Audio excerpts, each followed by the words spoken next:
Welcome, folks, to M&E Made Simple. This is a YouTube channel that explicitly focuses on M&E but in a simple way. For those of you with some bit of background, we all know the importance of monitoring and evaluation, don't we? However, not everyone grasps this concept because it may be too technical. Seeing the importance, though, of this M&E in our respective fields, this channel simplifies it, but yet holding firm to standards and principles. This monitoring and evaluation training, although not really a training per se, will give you a brief intro on M&E. So that's what it is, folks. And I hope you're happy to be here because I am too. So let's dive straight into understanding why we are here. So I have a presentation there I want to share with you. It's not really long, but I'm sure you get a bit of something that you can take home. So M&E Made Simple. Let's make it simple. That's the brand I'm promoting. And here is our monitoring and evaluation training. So what is monitoring and evaluation? Just a brief intro. The definition, the working in the definition I got from Wikipedia, although there are so many definitions, but I just thought of using this one. Monitoring and evaluation is a process that helps improve performance and achieve results. Its goal is to improve current and future management of outputs, outcomes, and impact. So what are the different understandings of M&E? Well, many people have an understanding of M&E, especially those in the development or humanitarian world. You talk of organizations like the UN, Save the Children, and even government institutions. But the level of understanding among staff or implementing institutions is not always the same. That is why you will find that many organizations today will come up with things like handbooks or M&E manuals in an effort to standardize methods and procedures.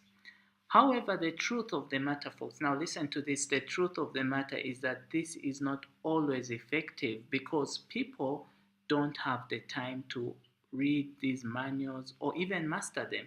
You know, you've got manuals that are 200 pages long or 100 pages long. How many people or staff members have that time to read it? Well, the truth is very few. And another thing is that the rate of assimilating this information from these manuals can be a challenge because why M&E really, folks, it is technical. It can get technical, although efforts have been made to simplify its language, but sometimes you can't run away from the truth. So there is need for trainings, and that cannot be right. You cannot run away from that fact because monitoring and evaluation trainings is a must-have. So how do you acquire this training? How to acquire M&E trainings? Well, the first thing I would like to mention, acquiring a skill is a long-term process. However, this can be shortened by doing the following. So the first thing I've mentioned there is online publications. You know, on the internet there are a lot of publications on M&E. There's a lot of research going out there. You'll find it. You can download them for free. So take time to read these manuals. Take time to assimilate this information out of your busy schedules. The second thing is experience and practice. You need to get yourself involved throughout the M&E cycle. There is no way in the world you're going to get an understanding of simple concepts unless you're out there, unless you get your hands dirty. So that's the fact, folks. You need to be in there. You need to get your hands dirty. That's what M&E is about. Then another thing, lastly, is secular education. Let me touch on this a bit. There is this notion that M&E can be done by anyone. While that may be true, the real truth is that you need dedicated M&E staff to carry out their roles and function. So for example, if you are a CEO who has just employed an M&E officer at your organization, let him do his job as M&E officer. Let him spearhead the planning, the actual monitoring, and the coordinating of future evaluations. do not be tempted to interfere in his work. Yes, of course, you can offer input from time to time, but the standard practice is that M&D personnel should be working independently, although with a bit of guidance from top management. There's this disjoint between M&D functions and top management because sometimes they don't have the same understanding, but principally let M&D personnel do their job. Now, lastly, what should you do?